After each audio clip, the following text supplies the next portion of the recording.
नमस्कार, हरिभूमि टीवी पर आपका स्वागत है। जैसा कि आपको पता है, हम हैं हिसार कृषि मेले में।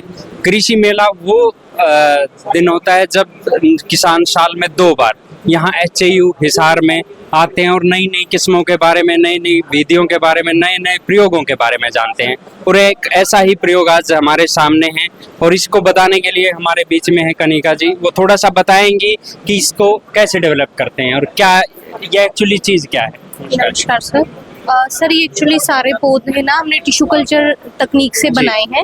इस विधि में क्या होता है कि हम मीडिया के अंदर जितने भी वेजिटेटिव प्रोपेग्यूल्स होते हैं, जैसे आँख होगी या कोई बड होगी या और भी मेरिस्टेमेटिक पार्ट हो गया, जो छोटी छोटी कोपलें निकलती हैं, तो उस पार्ट को हम इस मीडिया के अंदर रखते हैं और कंट्रोल्ड कंडीशन देते हैं। ये स्टरलाइज्ड होता है तो कोई कंटामिनेशन नहीं आती, जिस वजह से बैक्टीरियल, फंगल, वायरल किसी भी तरीके की बीमारी नहीं होती। फिर उसकी कल्चरिंग करवाते हैं। तो हम इसको पहले जैसे ये ग्रो हो गए, इसमें रूटिंग और लीफ इनिशिएशन शुरू हो जाएगा। ये क्या है जो ये छोटा सा हमारा ये मीडिया है जिसके अंदर हम ग्रो कर रहे हैं। इसके अंदर मेजर, माइक्रो और ट्रेस एलिमेंट सारे होते हैं जो एक पौधे को अपनी ग्रोथ और डेवलपमेंट के लिए चाहिए होते हैं।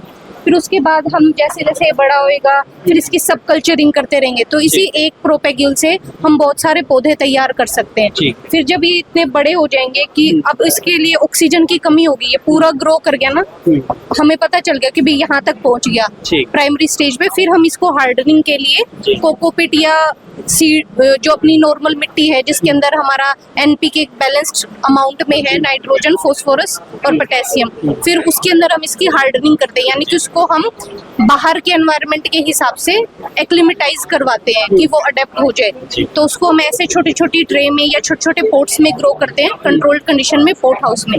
उसके बाद फिर हम उसको फील्ड के लिए लेके जाते हैं। तो इस विधि से तैयार किए पौधे मल्टीप्लाई भी जल्दी होते हैं, थोड़े ही समय में हमें बहुत सारे पौध तैयार होगी और वो सारे डिजीज फ्री हैं, उनमें कोई बीमारी भी नहीं है। तो ये इस तकनीक का जो है वो सबसे बड़े फायदे हैं। इसमें क्या पैदावार में बढ़त होती है?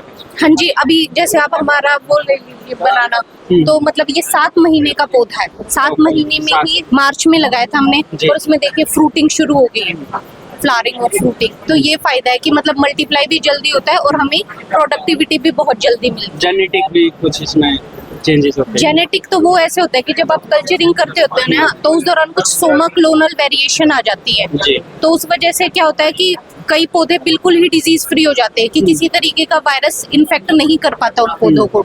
तो वो ऐसे होता है कि जरूरी नहीं कि हर आप सब कल्चर करो सभी में मिले, तो आपको करनी पड़ती है, उस दौरान मिलती होती है वो वेरिएशन। फिर आप उनको फील्ड में लेके जाओगे तो और अच्छी मतलब नई किस्में तैयार होती है फिर। अभी किस किस किस्मों में आपने ट्राई किया? अभी जैसे शुगर केन है, गन्ना है हमारे पास, बनाना है G9, और हम ग्वार पाठा, एलोवेरा है, एलो बार्बेडेंसी हमारे पास, ब्राह्मी बूटी है, बकोपा मोनेरी, और हम स्टीविया भी तैयार किया हुआ है।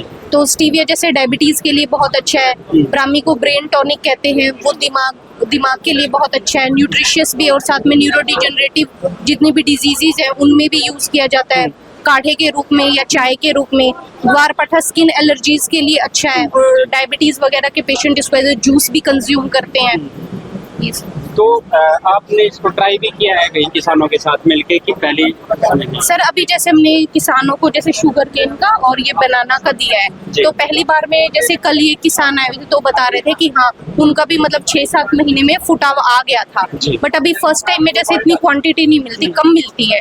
तो जब अब सेकंड ईयर में नेक्स्ट टाइम आएंगे तो तब हम पूछेंगे भी प्रोडक्टिविटी कितना रहा। ये फर्स्ट टाइम है? हाँ, ये हमने मतलब फर्स्ट टाइम मतलब इतना बड़े तौर पे उनको दिया था 1-2 किले में लगाने। तो अब जैसे जैसे हमें किसान मिलते रहेंगे या अगर किसी प्राइवेट इंस्टीट्यूशन के साथ हम कोलैब करते हैं तो तब हम सर 2-3 साल बाद एक अच्छी रिपोर्ट तैयार कर सकते हैं। अभी हम बिगिनिंग स्टेज में है तो ज्यादा कुछ इस पे नहीं कह सकते। किसानों के बीच में 1-2 ये मिलने का हो गया या बीच में जाने का होता है किसानों के बीच में कि कैसे? हाँ जी, जैसे हमारा जो ये माइक्रो प्रोपेगेशन वाला जो सेंटर है हारसेक के पास है सर, पहले इसको CPB कहते थे, अभी CPB भी था, अब जो हमारा कॉलेज बन गया है उसी के बाजू में ये माइक्रो प्रोपेगेशन यूनिट। तो वहाँ पे हम सारे अलग अलग तरीके के मेडिसिनल प्लांट है, जैसे मुलेठी का भी वो कर रहे हैं, तो और ये सारे पौधे भी हो गए। तो अगर मतलब अपनी ज़रूरत के हिसाब से जैसे कोई बताए कि भाई मुझे नरगुंडी चाहिए या मालाबार नीम चाहिए, तो हम वो सब पौधे भी तैयार कर रहे हैं। तो वो किसानों से इंटरेक्शन करके हमें पता चलता है कि उन्हें किस चीज़ की ज़रूरत है, वहाँ सीधे किसान मिलते होते हैं सर। हमने लोकेशन भी शेयर की हुई है, जिनको डाउट होते हैं तो वो वहाँ जाते हैं और जिस जिस चीज़ की पौध अपनी जमीन के हिसाब से या बाग के हिसाब से होनी चाहिए वो हम प्रोवाइड करवाते हैं सर। उनको सारी जो सुविधाएं चाहिए हाँ होती जी। है वो बताते हैं वो हम बिल्कुल बताते हैं सर।